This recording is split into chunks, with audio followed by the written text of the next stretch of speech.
Welcome to Commencement 2013 for Pace University.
And now, let the Pace University Commencement Ceremony begin.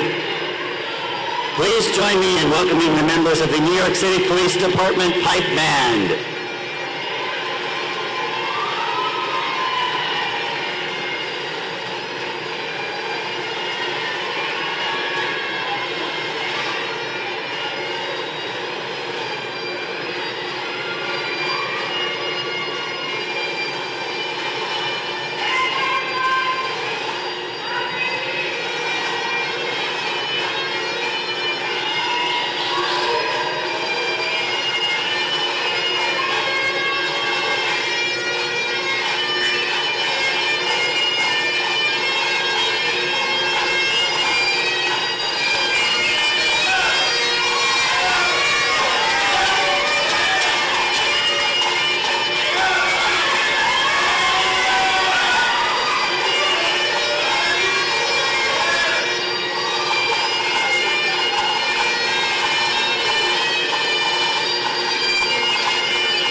Presenting the United States and the state of New York flags are the Pace University student veterans.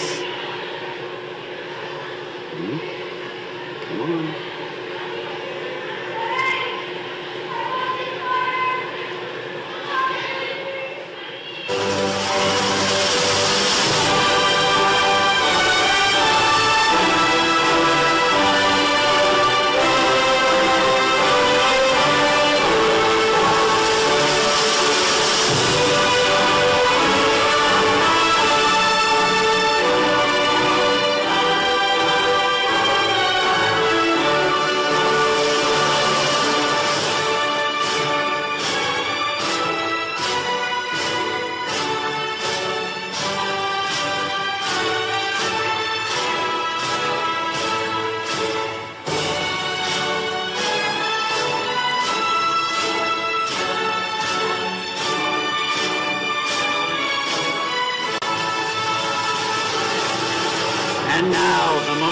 waiting for. The processional will now be led by the Grand Marshal, Dr. Padma Kadiyala.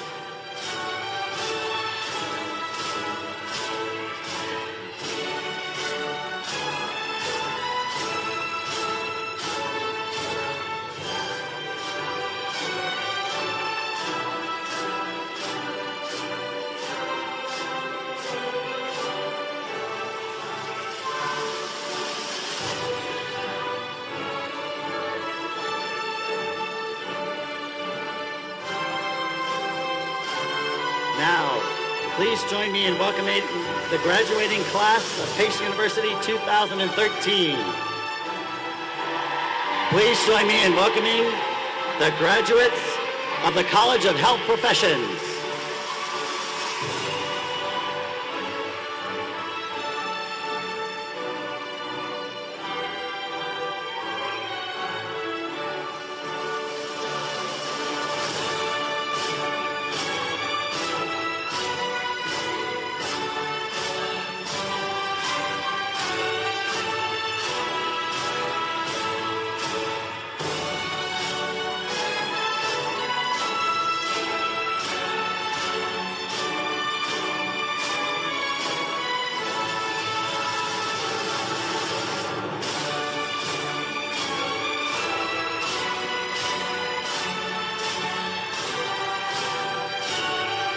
Led by their school banner, the Seidenberg School of Computer Science and Information Systems.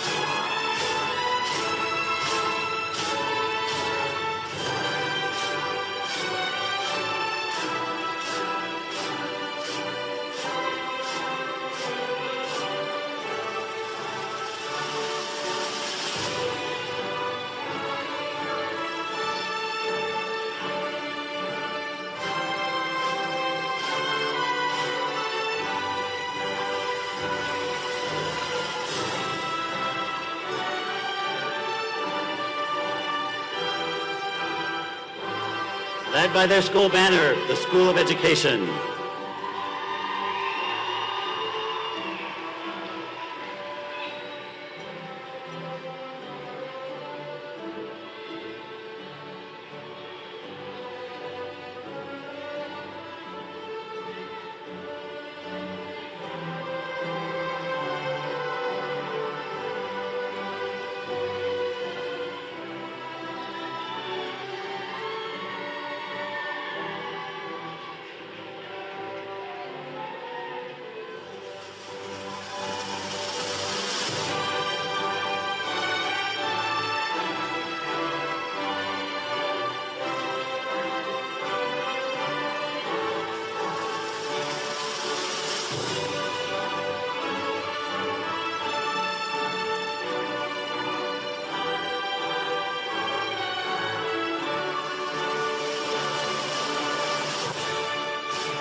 And now, led by the college banner, the Dyson College of Arts and Sciences.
And now, led by their school banner, the Lubin School of Business.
And now, for the faculty, let us welcome the College of Health Profession Associate and Assistant Deans and faculty led by their Faculty Marshal, Dr. Susan Gordon.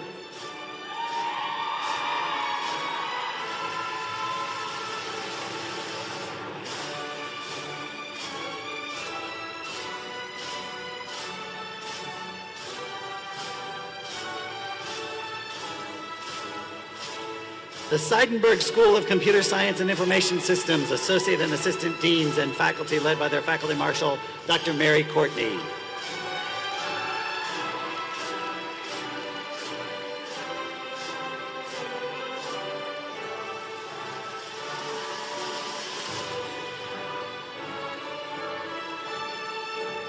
The School of Education, Associate and Assistant Deans and faculty led by their Faculty Marshal, Professor Ainsley Adams.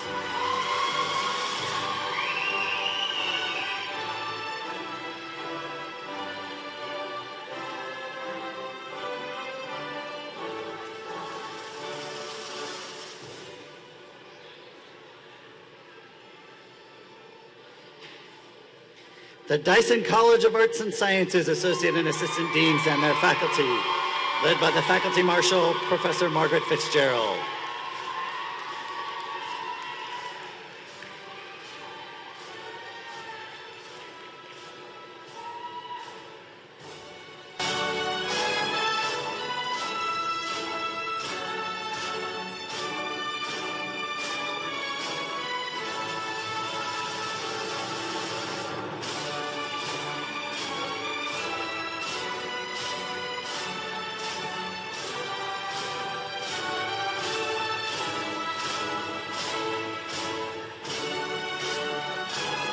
The Lubin School of Business, Associate and Assistant Deans, led by their Faculty Marshal, Dr. James Russell.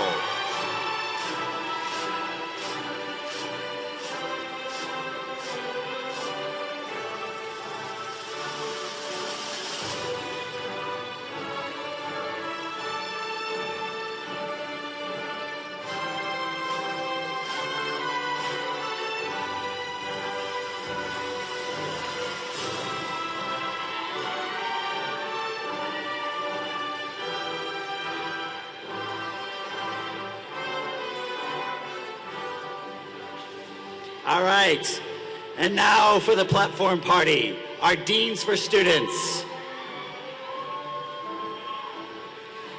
And now the executive and university campus directors.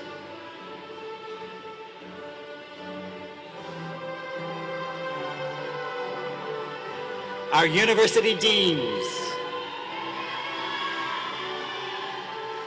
The officers of the university. Our Board of Trustees members, our honored guests,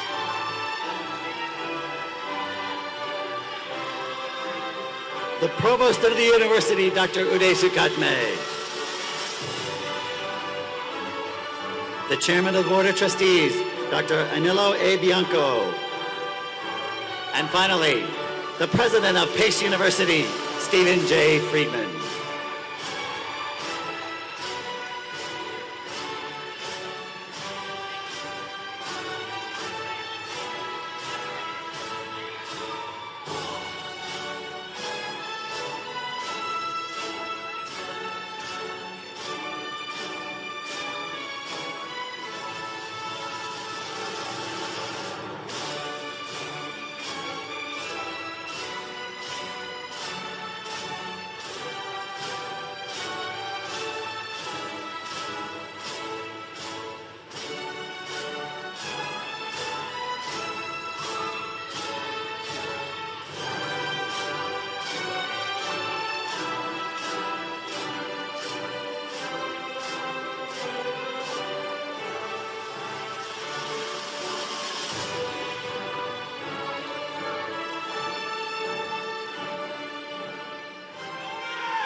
Please welcome Dr. Uday Sukhatme, Provost and Executive Vice President for Academic Affairs.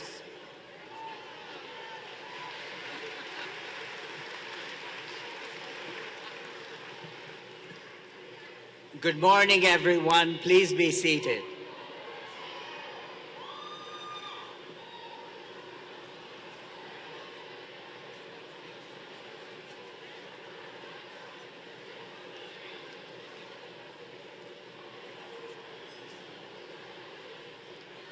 Welcome to the 2013 Commencement at Pace University, Pleasantville. On behalf of the entire Pace community, I extend my sincere congratulations to our graduates on this happy occasion as you join nearly 135,000 Pace alumni throughout the world.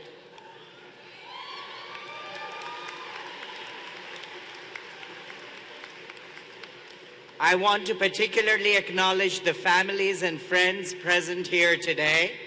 Your love and support has made it possible for these accomplished graduates to achieve their goals. I also want to acknowledge and thank the PACE faculty. Your devotion and insights have provided a thoughtful environment for teaching and learning. And now a message to the graduates. It is probably true that most graduation day messages are quickly forgotten. So I figured that a short physics message would be something different, something a little more memorable, something you might profitably remember and retain. PACE graduates, you are a very talented bunch and have great potential. And the word potential triggers my remarks today. It is a very common word for a professor of physics like me, so let's talk about potential energy in the simple context of classical mechanics. In elementary physics courses, all of us learn that an object possesses potential energy by virtue of its position, and it possesses kinetic energy by virtue of its motion. For example, if a ball is held above the ground, it has a certain amount of potential energy. Lifting the ball higher increases the amount of potential energy. Another system with potential energy is a compressed spring. One has to make an effort and do work in order to lift a ball or to compress a spring. And it is this work which you do which is stored in the system and called potential energy. Potential energy can be transformed into other forms of energy.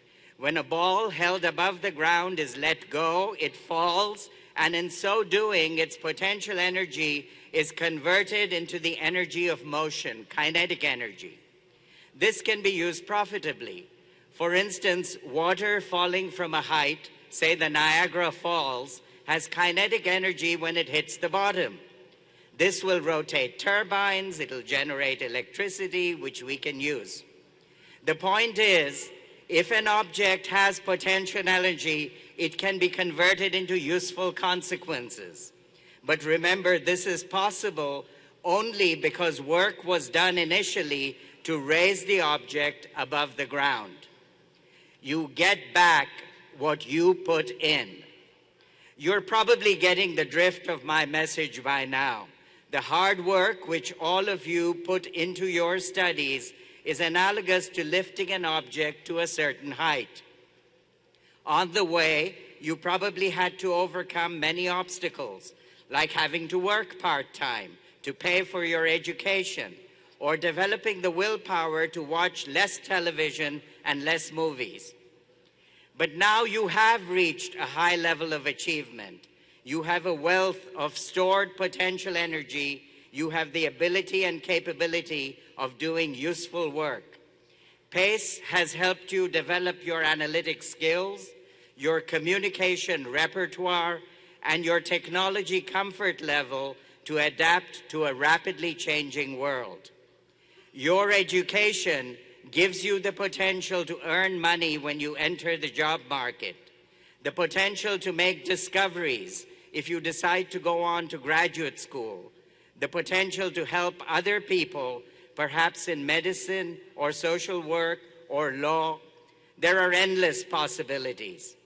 To paraphrase a well-known Gershwin tune, you got education, you got potential. Who could ask for anything more? Congratulations on your achievement to date. I wish you many more in the years to come. PACE graduates, go show the world what you are made of. Thank you.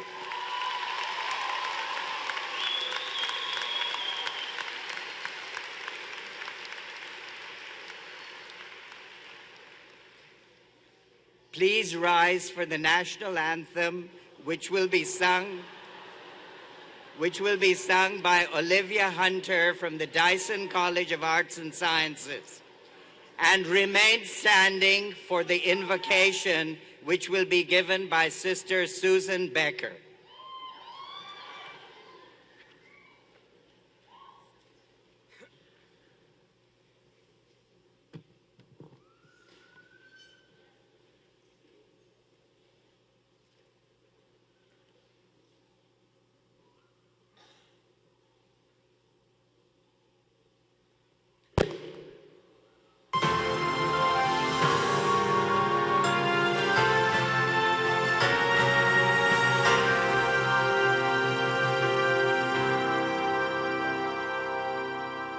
Oh, say, can you see by the dawn's early light what so proudly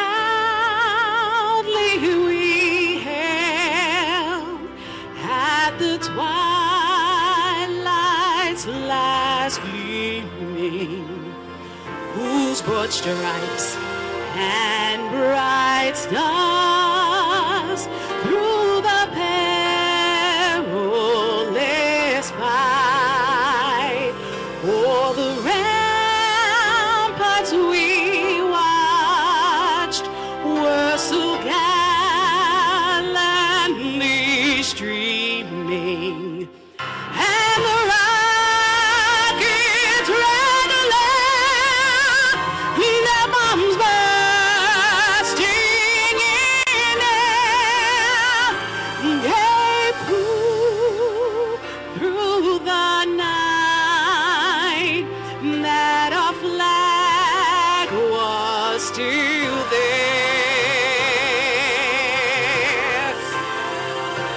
Oh, say does that star-spangled banner yet wave o'er the land of the free and the home of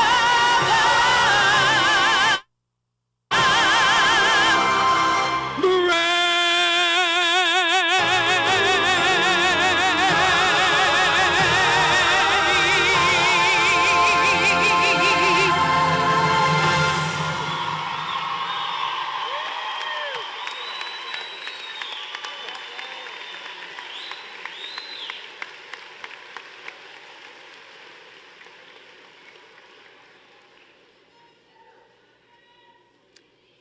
Let us pray. Bow our heads in prayer. Holy One, whom we call by many names, we take our places in this unique community one last time. We come in gratitude for the gifts of one another and for our shared joys and sorrows. But most especially, we give thanks for all who have walked with us every step of the way. Our families, our mentors, and all who have offered us guidance and help of every kind. It is in these relationships that we discover who we are. May we hold in our memories the life lessons we have learned here, that often collaboration is richer than competition, that no one of us has been able to do it all, that each one of us has been able to do a part, that laughter and tears, joys and sorrows, beginnings and endings can all find their places in our story. As we celebrate our successes, may we grow wise in our failures. As we claim our strengths, may we temper them with tenderness. As we profit from our knowledge, may we seek wisdom. As we embrace our confidence, may we do so with humility. As we live our days, may we be filled with enthusiasm. And in all of it, may we be happy and whole, and let us be kind. I'll ask everyone here to extend their hands to the graduates as we bless and wish them the best. And so we pray. As you begin your journey, may your heart be open to surprises. With reverence and gratitude and acceptance, may you come to live your life each day. On every step along the way, may the hidden goodness come to meet you. In meditating on new beginnings, may courage be your companion. From unexpected places, may blessings arise to anoint you. As you look upon your wounds, may you know the joy of healing. In claiming the beauty of your life, may you recognize that you are the beloved of the Holy One. And let the people say, Amen.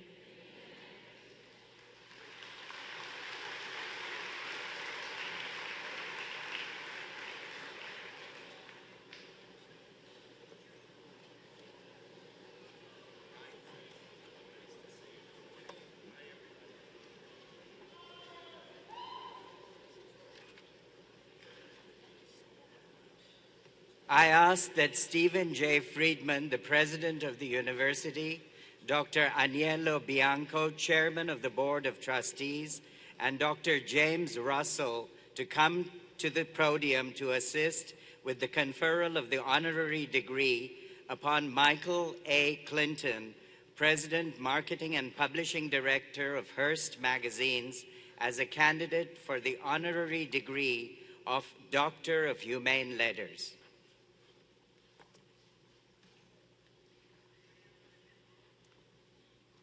I have the honor of presenting Michael A. Clinton as a candidate for the degree of Doctor of Humane Letters honoris causa.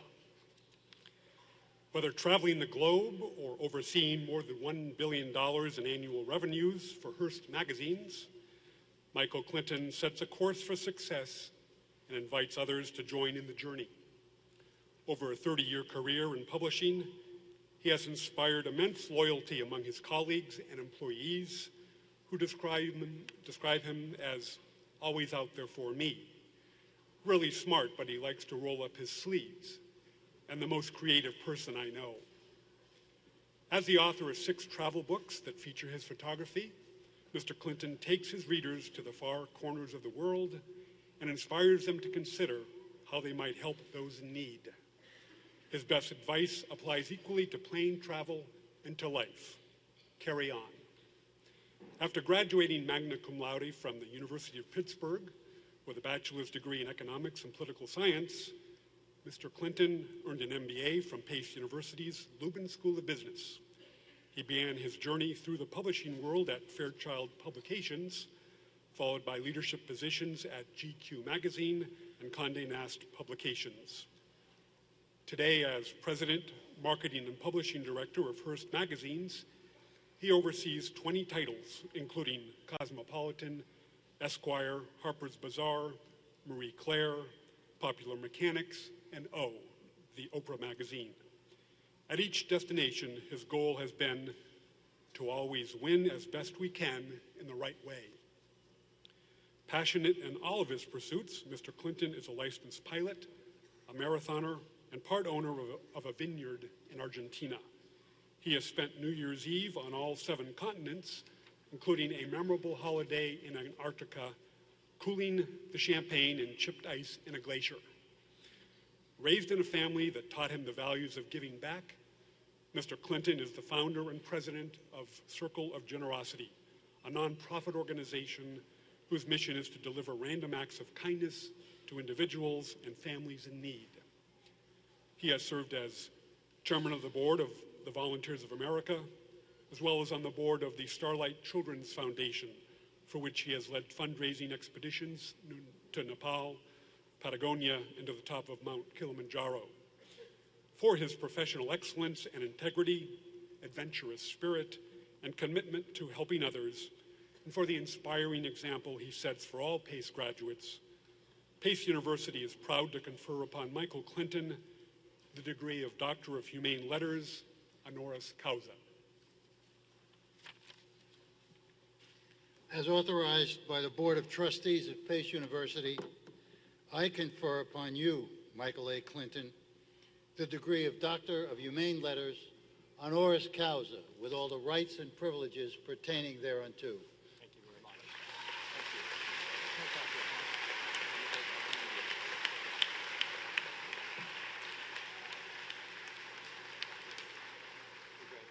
Thank you so much.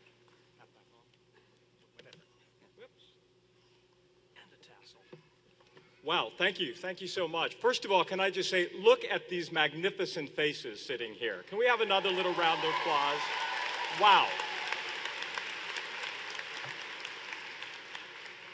Well, it's my great honor to be here and this very special day, and a special thank you to President Friedman, his trustees, faculty members, family and friends, and of course this great group of students. You know, I do not plan to tweet this speech, nor is there going to be any live streaming. You won't see it on YouTube. You won't find it on my Facebook page. And the stats are that your generation, the millennials, check their phones about 40 times an hour. So, since this speech is only 15 minutes, I'm hoping that maybe I can navigate through that a little bit. But, oh, wait, hold on a minute. I just got a text. Excuse me. Oh, sure. They want me to film you, so I'm going to do a little quick scan. Come on. Come on. All right. Very good. See, that phone thing isn't a millennial thing anyway. Anyway, today is a time for looking backwards, but for also looking forward. You look back and celebrate everything you've accomplished so far in your lives. To make it this far is an incredible achievement. You've all worked hard, and you've made a lot of sacrifices to sit here in these chairs with those caps on, some decorated, and those gowns, some a little too big, but you've earned that great honor of wearing that cap and that gown. And while this achievement is definitely yours, none of us can do it alone. So the celebration today is with all your family and friends who are sitting here in the bleachers, the people you love and the people who love you. Take a moment now to think about those people, to acknowledge them and to thank them. But please don't text them. Do it in person a little bit later. Thank them for what they did in helping you get to where you are. Because at some point you made a choice to pursue higher education, a path that you certainly had influence from your family, your friends, almost certainly teachers. You listened to those wise people and thank them today sometime during the day. You're about to join the 38% of Americans who are college graduates, and believe me, the diploma you have just earned will be critical in taking you to a lifetime filled with opportunities. This year in America, there will be 1.7 million of you getting bachelor's degrees in U.S. universities and colleges. And because of your achievement, you will have more options and more economic earning power over your lifetime. This diploma is really your passport to something that I call your favorite future. Now, what do I mean by your favorite future?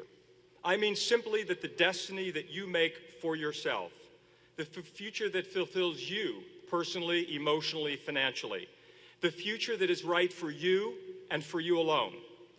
How do you discover what your favorite future is? It's not always easy to see that in front of you with the clutter of expectations from family and from friends and society and girlfriends and spouses and partners who all put their pressures on what they would like you to be. But it's also important that you think about what you want to be. You know, in this country, we have many choices, so much freedom. I've been to over 100 countries on this planet, and I will tell you that freedom is not the case in many places around the world. So never take that freedom for granted, ever. But so much opportunity can also be a bit overwhelming. When people are asked, what do you really want? It's unusual to find an answer to that sometimes, because it's difficult. So here's an exercise that I'm going to recommend. Sometime in the next few weeks, carve out a whole day to spend with yourself. No distractions, no television, and if you can bear it, no technology. That means no phone, no texting, no Facebook. They're all laughing in the crowd saying, he's got to be kidding. No Snapchat. Turn it all off. No Candy Crush saga. No watching reruns of Pretty Little Liars or Duck Dynasty. No Macklemore, none of it. Use this day to really think about what you want. Give yourself time and space to visualize your future, but let it come to you. Don't push it, and write it down. What comes to you that day? Jim Fanning, a great life coach who was interviewed in Esquire recently, said, think about what you think about, because you are what you think. The results of that day may surprise you. If you studied business, but you find yourself thinking about helping less fortunate people, then stop and think about what that means. Maybe you can combine your business smarts with a focus on social work. If you studied psychology and human relations, but you find yourself passionate about film and theater, then really think about that. There might be a great career in arts management for you. And if you study criminal justice, but dream about being a writer of murder mysteries or going to write for NCIS, go for it. My message is that now is the moment to chase who you want to become. Because as Oprah says, and we publish her magazine, and she always reminds us of this, it'll catch up to you someday. That little voice inside of you, that if you're not being true to who you are, it will catch up to you someday. We see this time and time again with people in our society who really make something of themselves. You may have seen the movie The Pursuit of Happiness with Will Smith. It was the true story of Chris Gardner, who went from being homeless to being a multi-millionaire stockbroker. He said the secret to success is to find something you love, do it so much that you can't wait for the sun to rise to get to do it the next day. Now, I know that you guys have been told since you were very little that you should, be pursuing your dreams and your passions. That's what the people who love you want you to do. And some of you may say, well, how easy is it for me to get there? I mean, don't you need built-in advantages? Don't you need money? Don't you need connections? Don't all of those things have to happen? Well, yes and no. As to the questions of advantages, let me share a little bit of my own journey, which might shed some light on this. I came from a working class background, very poor.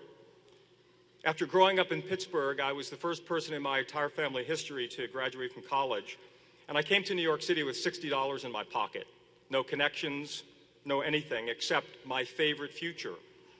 I knew I had a passion for great journalism, for great writing, for great photography, and so I dedicated myself to the magazine business with the goal of becoming a publisher. And by the time I was 33, I was the publisher of GQ, a very cool job, I might add, that I had for many, many years. And then I became a group publisher of 5 magazines, and it was stated earlier, I now oversee 20 magazines, from Cosmopolitan to Food Network, Car and Driver, Esquire, Oprah. I get to meet people like Beyonce, but she better watch out with Olivia back here. Move over, Beyonce. Woo! Justin Timberlake. I'm just saying, I get to meet some fun people. But I never wanted to stop learning. I had the great honor of earning an MBA from Pace as a part-time student, actually, with many loans to take and many loans to pay off from both undergraduate school and graduate school. But that too came to an end, and you will pay off those loans if you've amassed any. But never stop learning and never stop reading. Be open to the world and to new ideas. It will always move you forward in life. So-called advantages of birth are really overrated. The 5 youngest billionaires in America today got their fortunes not because they inherited them, because they earned them.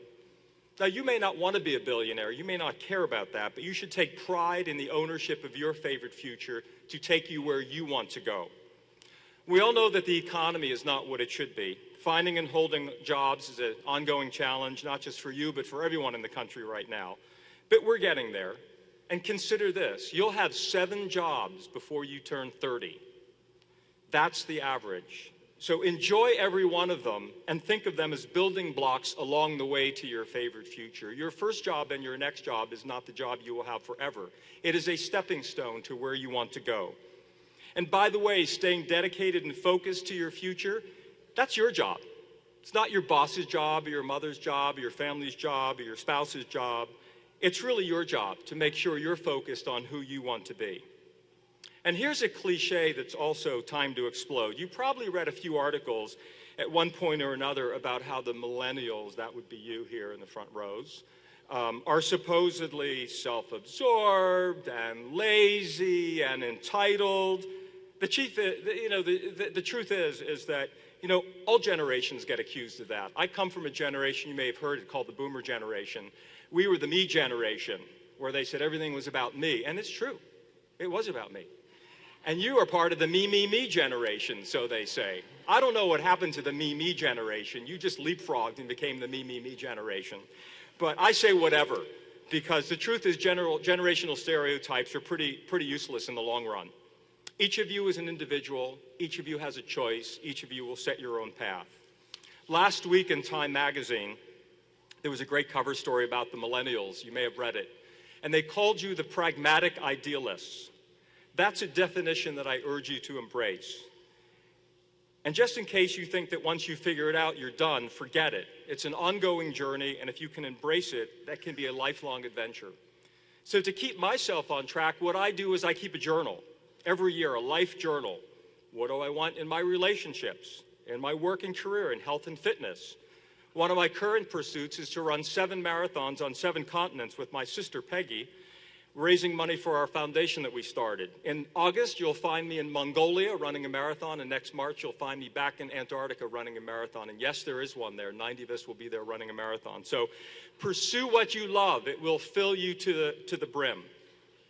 We also need to reset our lives every now and then. Mindy Grossman, who runs the Home Shopping Network, told me a story recently that when she was in her 20s, one morning she woke up and she realized that she was living someone else's life. She had to reinvent herself at 23. She quit her job, dumped her fiance, moved to another city, and started living her own favorite future. Well, today she's the president of the Home Shopping Network, and she's pretty successful in her life. Now, you may not want to run a major corporation, but you need to be crystal clear about your own vision. Favorite future, post it, pin it, make a Pinterest board, put all the images that exemplify what that means to you. What a remarkable time you live in. These days, it's easy to feel the world is falling apart, no question. There's been a lot of upsetting news recently. It's easy to be cynical about government and about business, but we boomers know a little bit about that too. We had Vietnam, Watergate, major recessions, American hostages in Iran, the oil crisis. Every generation has to face some realities that will help to shape them and ultimately make them stronger. I would argue that today you're better off than it's ever been. There's more opportunity. The graduating class of PACE, last year's class, 84% of them today are fully employed in the midst of a major recession. That's a pretty good stat, ladies and gentlemen. You can applaud that. Today, your generation is embracing change and diversity as never before. You can choose your own life calendar. If you want to have kids, have kids. If you don't, don't. If you want to be married, be married. If you don't, don't. Pick the right time and the right future for you. If you stay optimistic, I promise you these things will all come to you.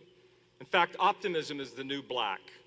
You can tweet that actually right now if you want. I like that actually. I may post that later.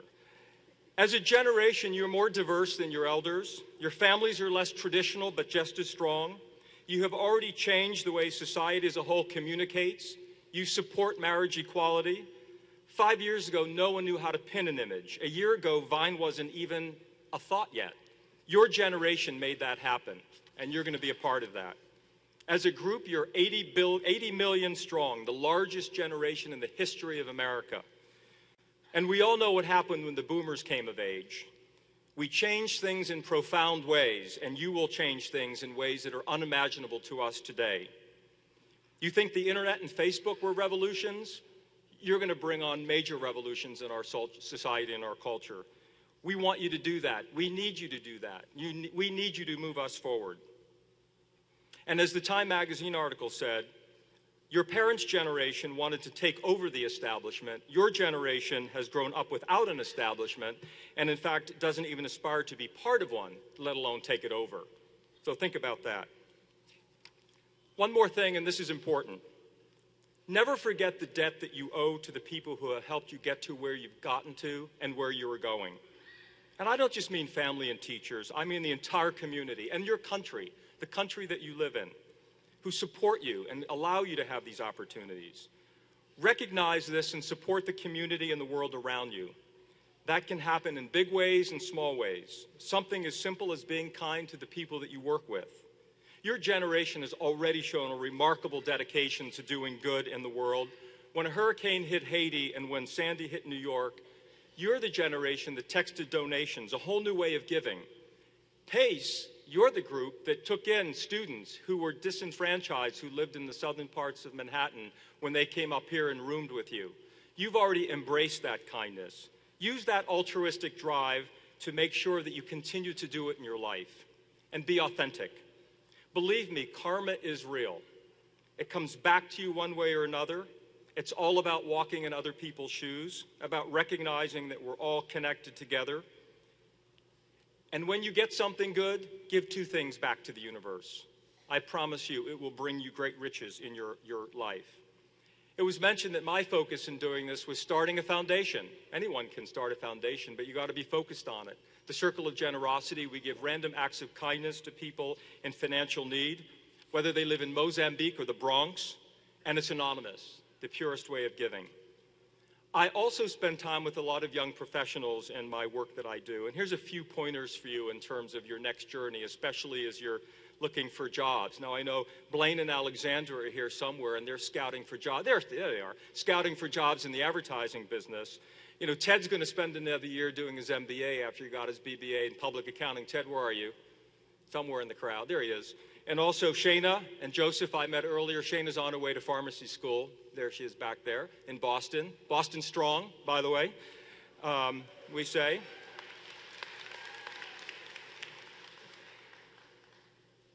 Whatever it is that you do, think about how you will give back to your world. Some are calling you the new greatest generation.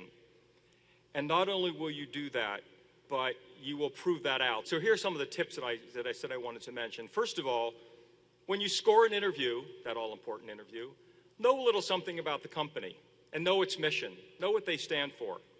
Don't talk about what they can do for you. Talk about what you can do for them. And also, and this is the most simple and oftentimes forgotten, a great follow-up letter. It's amazing how many people don't do any follow-up after a great interview. It separates you